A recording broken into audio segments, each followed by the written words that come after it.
Dito din si ang EO ng Pandag,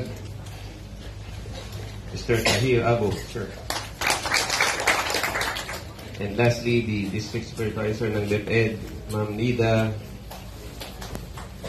May salamin ako, hindi ko pumabasa. Sorry. Ma'am Nida G. Comandi, ma'am. At sa ating mga kandidato, si Police Colonel Jemuel F. Siason, ang Chief Regional Staff ng program. Of course, ang ating Provincial Director, si Police Colonel Ruel Arcer Mese. Ang ating Provincial Election Officer ng Maguindanao del Sur, si Attorney Alan Cadon. Si Ma'am Nida G. Comandi, ang DepEd Supervisor ng Pandag, Maguindanao del Sur. Of course, ang main actor in today's activity, ang ating election officer, si Mr. Tahir O. Abo, election officer.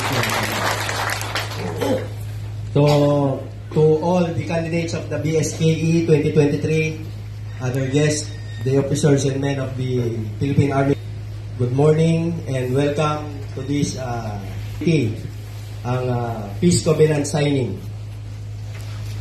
Finally, the time has come that we've come to realize the Peace Covenant signing of Pandag. Actually, we have initially scheduled the... Thank you. Magandang umaga po sa ating lahat. Bago po ay acknowledge or represent ang ating mga kandidato. Allow me first to acknowledge once again the presence of mga tao na nandito po sa ating harapan. First, Brigadier General Andre Sa, Barangay Kagawad and SK. Thank you. Upo na po tayo. And punong barangay candidate Usop Pilman Pamansan. Sir, thank you. Please rise.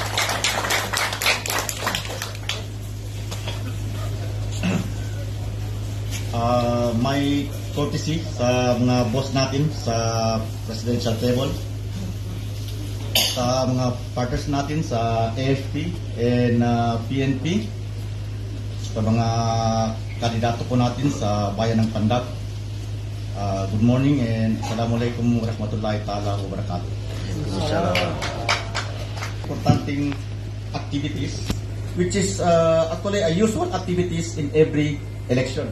Itong covenant signing. So, nandito po tayo sa covenant signing to commit, no, para mangako, no, ng isang honest and peaceful, mapayapintad na halalan sa darating na October 30. No? So, we are hoping na kung ano yung pipirmahan natin dito, may papangako natin, yun po yung magiging output, expected output natin sa darat. Ma'am Nida G. Comandi, ma'am.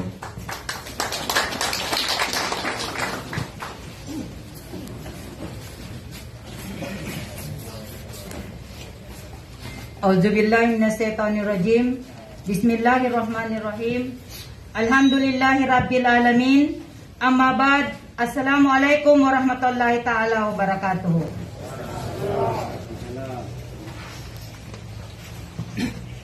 As a representative of MBHTE, as District Supervisor of Pandag,